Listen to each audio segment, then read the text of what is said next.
বছর ভারত আমরা মুসলমান শাসন করেছি, আবার এই ভারতকে আমরা মুসলমানরা শাসন করব।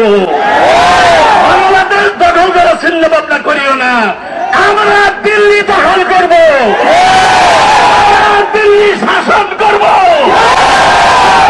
জিহাদের জন্য, গজওয়াহিদের জন্য আপনারা পেয়ে আছেন।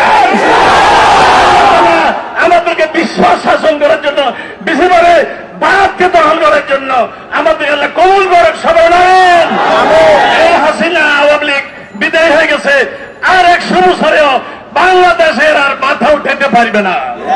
ঠিক কিনা বলেন? আসসালামু আলাইকুম ওয়া রাহমাতুল্লাহ।